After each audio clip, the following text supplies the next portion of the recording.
Muy bien, el contenido de la presentación es este. Vamos a ver fundamentos teóricos, la noción de sistemas y subsistemas semióticos. Vamos a distinguir comunicación de traducción. Traslación es casi sinónimo de traducción. Traslación intersemiótica, conceptos básicos. Vamos a presentar el modelo de manera metódica en 3 ejes y vamos a ver los casos aplicados con la participación de Ana y de José. Muy bien, empecemos. Concepto básico, signos. Aliquid stat pro aliquo. Esa definición la dio Aurelius Augustinus Hiponensis o Agustín de Hipona. De esto ya había hablado Aristóteles, ya había hablado Hipócrates, pero muy tempranamente dio esta definición muy precisa de signo, algo que representa otra cosa. Aliquid stat pro aliquo. Algo que está en lugar de otra cosa. Perro. ¿Ustedes ven un perro ahí? Eso es un signo. Está representando otra cosa. Nos da acceso al contenido conceptual. Perro.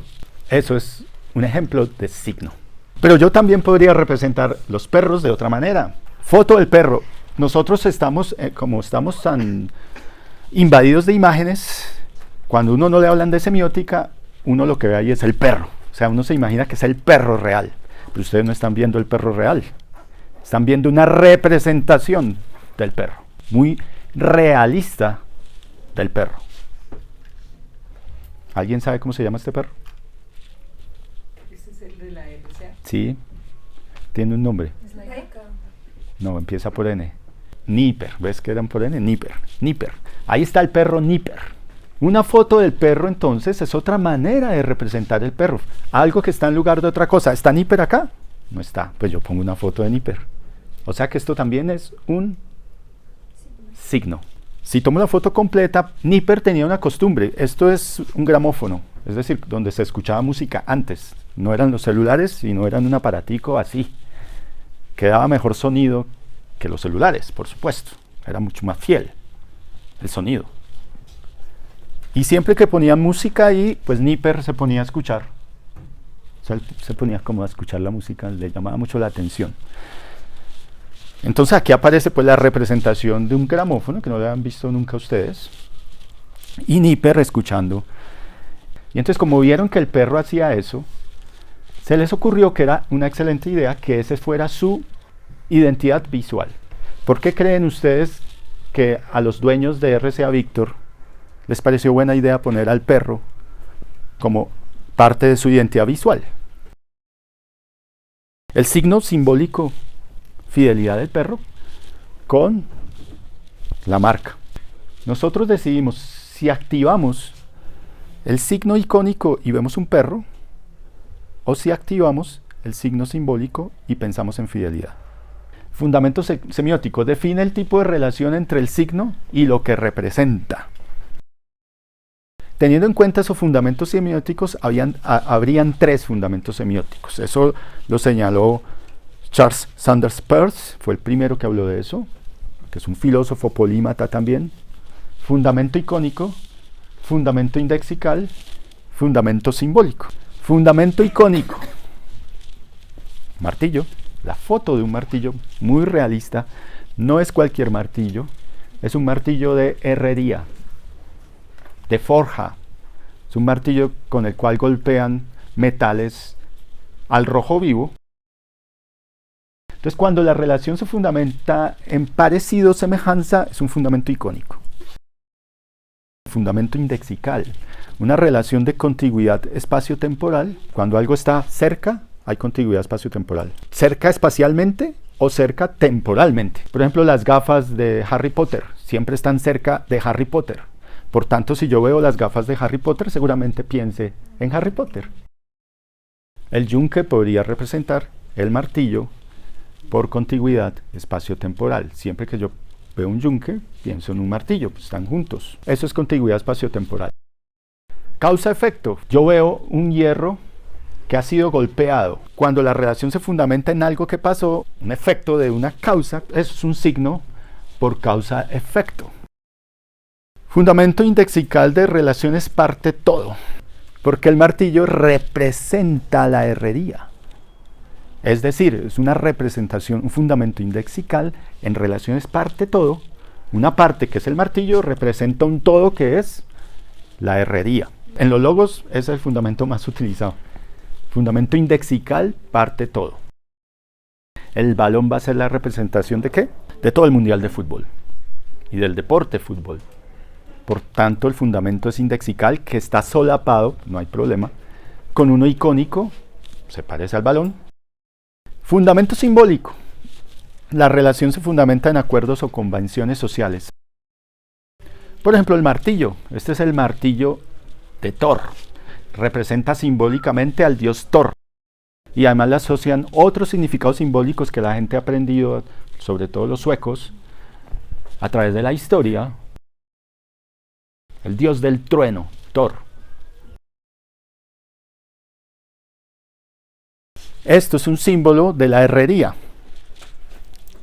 con fundamento indexical, con el martillo y la tenaza, que una parte todo, pero un fundamento simbólico en ironwork.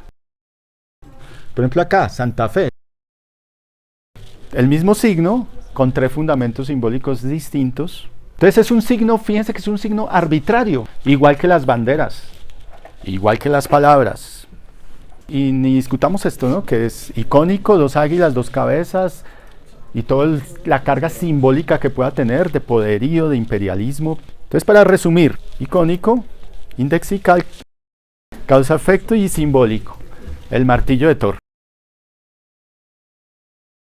Sistemas semióticos. Es otro concepto clave para el modelo. Relaciones de signos con sus propias formas de combinación. Estos son los sistemas semióticos. El ejemplo está muy claro. Yo tengo un signo, pero tengo que saber cómo se combina, porque si no, no puedo crear la palabra perro. Resulta que el diseño es un sistema semiótico. Hay 4 sistemas semióticos.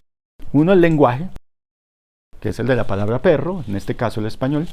Otro, los gestos, todo lo que tenga que ver con movimiento corporal, lenguaje de señas, pero también los gestos corporales de cualquier tipo. La música, que es muy especial. Y por último, representaciones visuales y tridimensionales. Los sistemas semióticos se dividen en subsistemas y cada subsistema tiene tipos específicos de signos y combinaciones que son solo de ese subsistema. Por ejemplo, lenguaje. Tengo un sistema que es el lenguaje, pero tengo subsistemas. Cada subsistema tiene sus propios principios de combinación.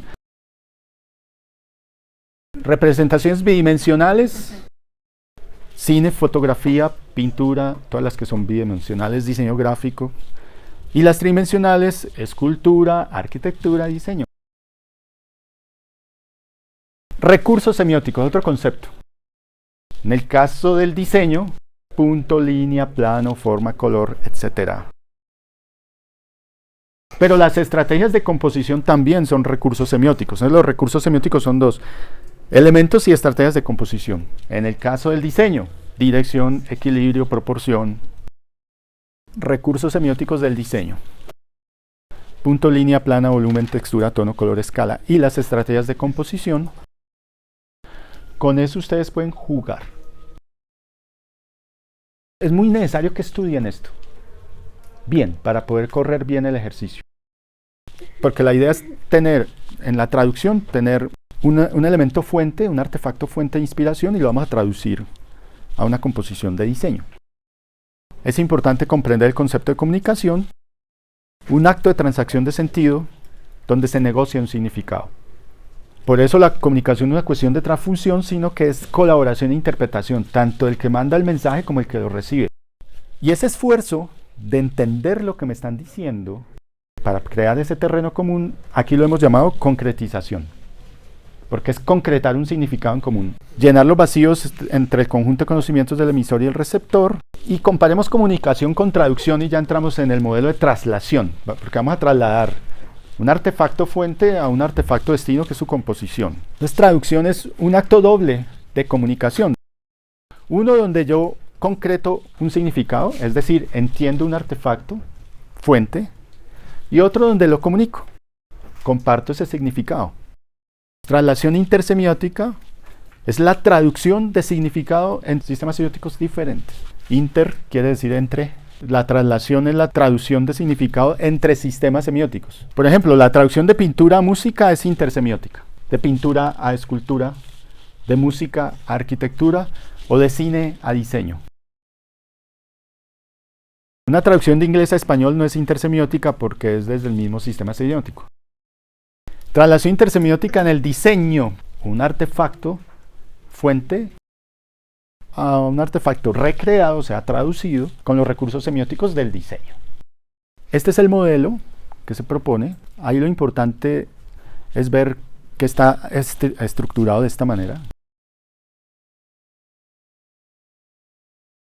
Esta columna representa el artefacto fuente y esta columna el artefacto destino. Tiene estos tres pasos: eje concretización, analizo la mediación perceptual; eje traslación, cómo traduzco los recursos semióticos; y eje comunicación, cómo es el fundamento semiótico. Método. Caso aplicado: traslación intersemiótica de pintura a diseño. Las meninas a reloj de pared, por ejemplo. Artefacto fuente, las meninas de Velázquez. Y van a hacer la traslación semiótica a un reloj. Paso 1. Análisis del artefacto fuente. Entender qué es la obra. Entonces eso pasa por establecer respuestas experienciales, y luego que hace lo sensorial, se propone que haga la apropiación más juiciosa. ¿Qué quiere decir? Estudie la obra. Estudio también en qué recursos semióticos está basado. Estudio los fundamentos semióticos, cómo eso lo usa para significar. Por ejemplo, aquí está las respuestas experienciales. Martínez, Tovar y Rodríguez listaron estas respuestas experienciales. Luego sigue estudiar la obra. Entre más conozca, mejor, más herramientas va a tener, más recursos. Aquí hace una ficha técnica. Interesante esto de la inmersión, que los estudiantes van tomando qué les llama más la atención, porque todo no se puede traducir. El estudio de los recursos semióticos: composición, puntos de fuga geométricos, juxtaposición de planos, un punto de fuga central, los tonos, los colores. Analizando los recursos semióticos. No solo aprende de la obra, aprende de diseño. Al menos lo técnico, ¿no? Pero el diseño no es solo técnico. Diseño trasciende lo técnico. Proporción áurea. Esto también son recursos semióticos, gama de colores, los tonos cromáticos compositivos, las diferentes perspectivas. Y luego los fundamentos semióticos. La infanta Margarita, ¿se parece a la infanta Margarita? Sí, altamente icónico. Alto grado de iconicidad, la representación de la pintura es muy similar a lo que representa, pero los tonos y colores de manera simbólica representan el barroco. Fundamento indexical. Relación de causa-efecto con transposición de roles, que nosotros nos sintamos reyes. Indexical, la juxtaposición de planos. Todo esto son análisis de Martínez, Tovar y Rodríguez. Sirven de fundamento indexical para la sensación de inmersión en el cuadro, el hecho de juxtaponer los planos que vimos, y por supuesto las miradas, que es lo que, que nos estén mirando es lo que hace que uno se sienta dentro del cuadro. Y fundamentos simbólicos, las texturas y tonos de los vestidos son símbolos de la realeza en ese momento histórico. La posición de la infanta Margarita, según los críticos de arte, simboliza el poder de la monarquía. Paso 2. Traslación. Entonces acá, por ejemplo, de todo lo que ellos tenían en su bitácora, escogieron estas tres cosas: composición, puntos de fuga y perspectivas, la juxtaposición de planos y los tonos, texturas y colores. Es decir, la conexión con la obra iba a estar en esos ejes, no en otros. Y empieza el boceto creativo, pero con esos, el objetivo era ese, juxtaposición de planos, tonos y colores, y puntos de fuga, porque era lo que iba a mantener la equivalencia. Exploraron varios tonos, varias texturas. Seleccionan el diseño final, ya se van en una sola línea, con ciertas texturas y ciertos planos allí, y empieza la construcción del reloj con los tonos ya propios de las meninas, todo el proceso de fabricación del modelo y el resultado final. Entonces hay una juxtaposición de planos, hay un punto de fuga y están los tonos.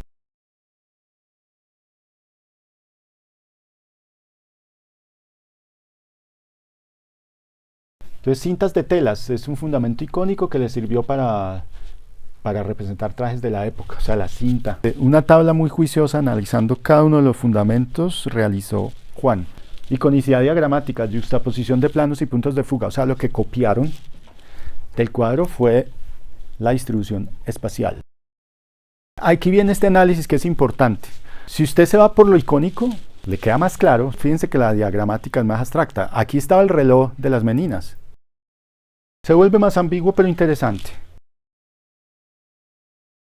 Menos abstracción, más abstracción. Ahí está Picasso, copia fiel. El mismo Picasso, en un nivel de abstracción esquemática.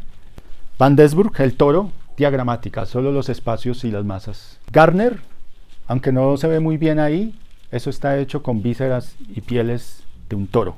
Y ya adquiere además una carga simbólica mayor, se vuelve más abstracta, más metafórica, porque él tiene que hacer una crítica a la gente que maltrata a los animales en el toreo. Y entonces se queda con fundamento indexical, relación parte todo. Relación metafórica y simbólica más interesante. Aquí está el ejemplo de Ballesteros. En cambio, comparen este, que fue el trabajo de Lara y Garzón. Tomaron otra vez pintura, Iván el Terrible, hacen los análisis, ya como vimos, todos los recursos semióticos, si los ven ahí, del diseño, pero el resultado es este. Es mucho más simbólico, pero es más ambiguo. Ellos explicaban que esto representa la sangre azul, porque ellos leyeron que los críticos de arte decían cosas como que ese cuadro representaba un caos, el caos de la monarquía. Entonces lo traducen en una composición abstracta que genera tensión y caos, pero además la sangre azul. Y además cuando lo exponían tenía que ver con la obra, solo que de manera simbólica, pero había equivalencia. Estas son las estructuras musicales que analizaron la forma como está compuesta la obra. O sea, a mí me encantaba por eso, porque como eran músicos, pues analizaron la pieza musical desde los recursos semióticos de la música. Este de cine es fantástico. Crítica al consumismo de los Estados Unidos, a la cultura gringa. Esa película es fantástica, véanla, Trash Humper. Entonces es una sátira que hace el director de que les gusta tanto generar basura que tienen sexo con la basura, que generan mucho elemento electrónico, basura electrónica. Y ellos van tomando fotograma por fotograma, los más representativos, y van analizando. Aquí estaba lo electrónico, con los sintéticos, los plásticos. Y luego siguen nuestros invitados. Lo que nosotros comenzamos haciendo fue leer acerca de la autora, antes que incluso leer interpretaciones de la obra, porque pues hay muchos críticos de arte o artistas en sí que pues analizan la obra, porque los artistas generalmente no suelen hablar de sus propias obras. O sea, ella no te va a decir es que este campanario, es que todas estas personas, no. Entonces, primero ustedes se apropian de la obra y luego sí leen pues las interpretaciones de otras personas, o al menos así lo hicimos nosotros. Empezamos leyendo acerca de la autora, por eso les digo que se vinculen con la obra, porque pues tienen que leer mucho, al menos así fue nuestro proceso y así lo llevamos, leyendo con el libro de la autora o los libros de diseño para analizarla y luego para hacer nuestras propias composiciones con libro en mano. Algo de lo que esa persona quiso comunicar nos llegó a nosotros, pero claro, no siempre va a ser igual, y esa interpretación que tú mismo tienes de la obra pues va a ser como parte de la esencia que tú le pondrás a tu interpretación, digamos. Bueno, esta es nuestra obra. Todo lo que nosotros experienciamos a partir de ella no era todo lo que queríamos reflejar, teníamos que escoger conceptos. Ustedes tienen que ir descartando y pues en un diálogo escoger los que más les gusten, 3, 4, pero tampoco se los llenen de conceptos porque se van a confundir mucho. Entonces, por ejemplo, nosotros teníamos 2 materiales, que eran los flejes y el escombro, la roca. Bueno, nuestros conceptos principales eran el caos, como la destrucción y la incomodidad, porque creíamos que la obra en sí como que transitaba la incomodidad por las propias intenciones de la autora, y eso fue lo que nosotros quisimos enfocarnos también. Por eso pueden ver que pues nos mantenemos bajo ese marco del reloj circular, pero es distinto porque, por ejemplo, es muchísimo más difícil leer la obra. Y claro, te da la hora, pero es incómodo leer la obra, te va a costar leer la obra. y esa es la intención, o sea, queríamos como también generar como esa agresividad. Estos son como rasguños de ira, de agresividad. Desde la misma incomodidad ya lo vemos agresivo.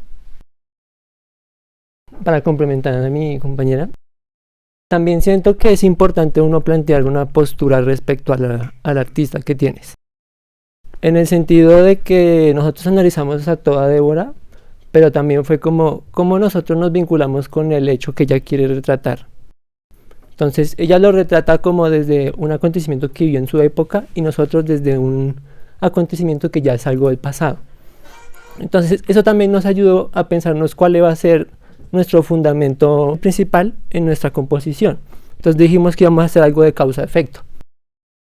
Y por ejemplo, algo que me pareció muy interesante de todo este proceso fue que también es como romper un poco con la idea del diseñador, en el sentido de que como estaban manejando piedras y un montón de escombros, pues había una cuestión de cómo hacemos que esto sea atractivo para una persona.